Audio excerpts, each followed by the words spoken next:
আপনারা শেষ হইলে আমাদের অবশ্যই জানাবেন, তারপর আমরা কিন্তু মাংস ফেলবো। ভাতের জানটা বেশি করে আনো, ভাতের জানটা বেশি করে এখানে দেওয়া গেল।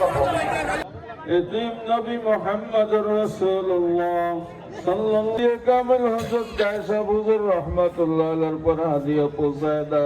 নানু আব্বা আম্মা চাচা চাচি ফুফা ফুফি খালা ইয়া হাসান মাদ্রাসায় দেশ নেত্রী আমাদের ভান্ডারিয়া কালুখালী শরফখালী থেকে সুমন কবর জন্য দোয়া করবো। দেশ নেত্রী মরহুম তার কবর কেন জান্নাতের বাগান বানাইয়া দান। দাঁড়িয়েছে আল্লাহ হিম্মতের সাথে তাকে কামিয়াবি দান কর। আল্লাহ মসজিদের ইমাম আব্দুল হোসেন তারা নেককার সফল জীবন ব্যবস্থা, আর এই সফল জীবন ব্যবস্থা মূল্যবোধ এবং গণতন্ত্র এই দুটির সমন্বয়ে একটি সুন্দর সারা বাংলাদেশের লক্ষ লক্ষ মানুষ, কোটি মানুষ আজকে তার জন্য দেশনেত্রী বেগম খালেদা জিয়ার জানা যায় যে মানুষ জমা হয়েছিল।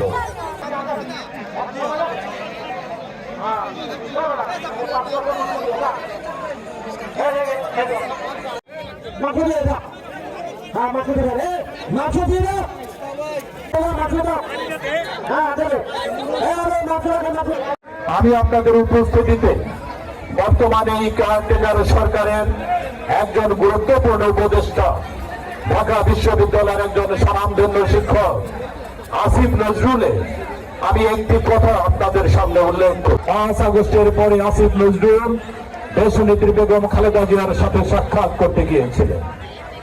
উনি ওনার স্টেটমেন্টে বলেছেন, আমি 40 মিনিট সাবেক প্রধানমন্ত্রী বিএনপির চেয়ারপারসন বেগম খালেদা জিয়ার সাথে 40 মিনিট কথা বলেছি। এর মধ্যে উনি একবারের জন্য শেখ হাসিনার নাম নেননি, কোনো সমালোচনা করেন। বেগম খালেদা জিয়া ওই উন্নত চরিত্রের একজন ব্যক্তি ছিলেন। আমরা আজকে এখনো সবাই শোকে বিহ্বল এবং বেদনা হৃদয় নিয়ে আমরা একত্রিত হয়েছি আমাদের দেশ মাতা, আমাদের গণতন্ত্রের মা, আমাদের দেশের অভিভাবক বেগম খালেদা জিয়ার রুহের মাগফিরাত কামনা করার জন্য। এখানে আজকে অনেক ব্যক্তিবর্গ উপস্থিত হয়েছেন। আপনারা আজকে এখানে আসার জন্য আপনাদের কৃতজ্ঞতা প্রকাশ।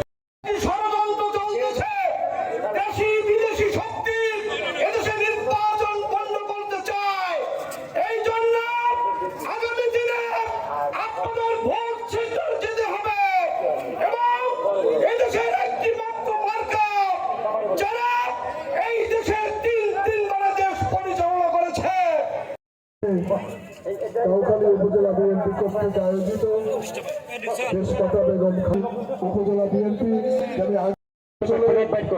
দলিত হয়ে উনি মৃত্যুবরণ করেছে। আমাদের প্রাণপ্রিয় নেতা জনাব তারেক রহমান। পরিশেষে আমি আমার অন্তঃস্থল থেকে সিনিয়র যুগ্ম সাধারণ সম্পাদক সাবেক সমগ্র বাংলাদেশের মানুষের নেত্রী কবর জন্য দোয়া করবো। যদি কেউ থাকে